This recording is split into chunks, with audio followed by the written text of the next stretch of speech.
Hello, it is February the 14th, 2022, Valentine's Day.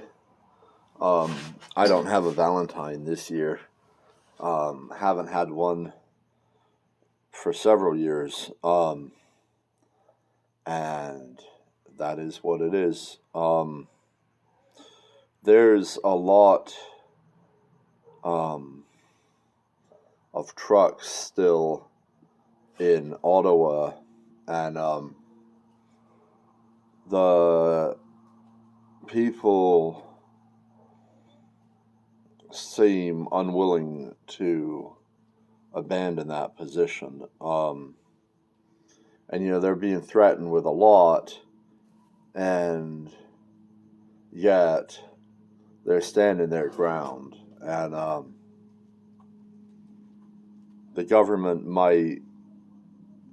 I'll be honest with you, what I expect to have happen is I expect the government will act with violence against these people, and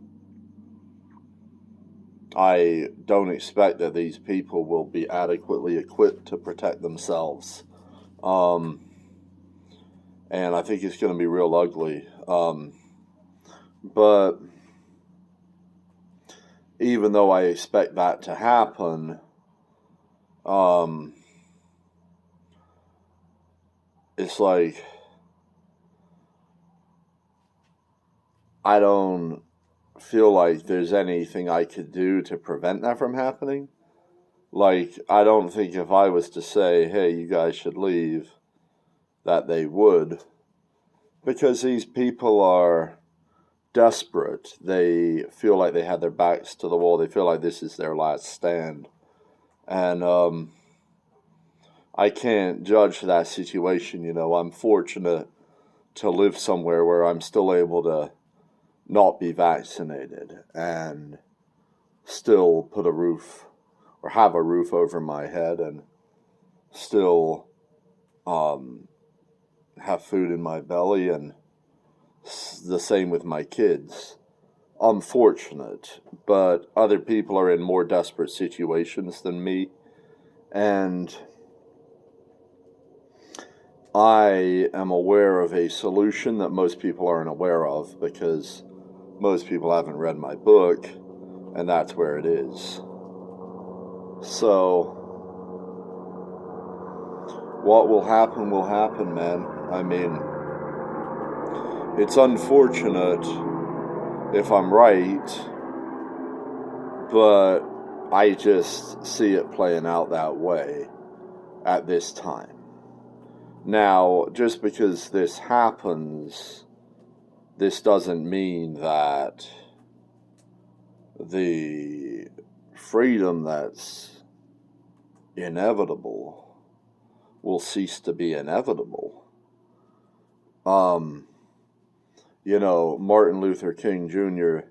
said it best. He said, violence will beget violence.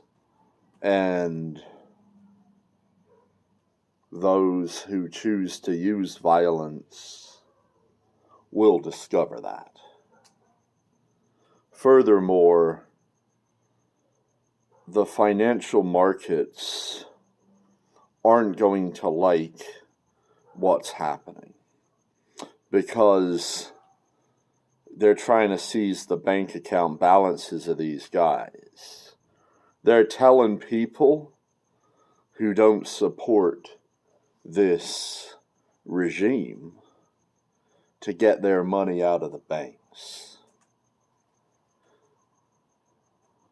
to flee that system. And that's not good for their currency. That's not good for the solvency of their banks. That's not good for their credit. And it will hasten the collapse of that credit. And the trucks that are there will remain there because government isn't good at getting shit done. And that's a lot of hardware to move. the food and the inflation will continue and the food shortages will pick up. And at some point, the people who have had this faith, this belief that government has their back, they will lose that faith. And there will be a wave of outrage.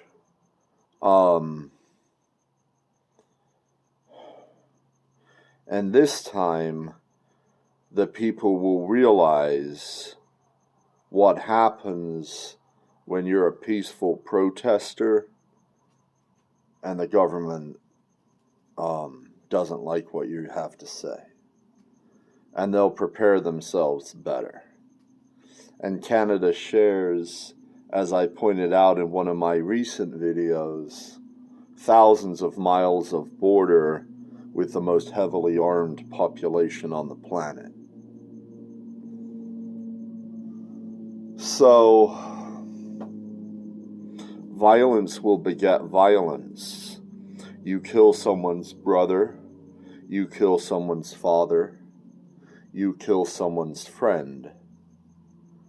You commit a transgression against that individual.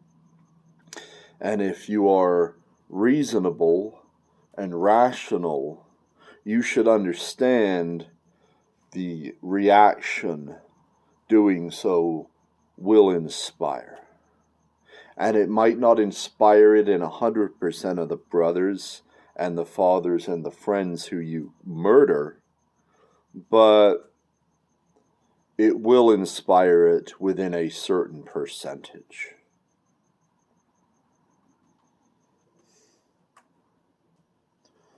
You know? The end game is inevitable. Freedom. Because it's the only thing that will give this species a chance of fucking survival. We're just gonna see how painful it is between now and whatever time we get to that point. There are people on this planet who have a opportunity to end this. I don't know whether they are aware that they have that opportunity. I'll have to give them the benefit of the doubt and assume that they're not.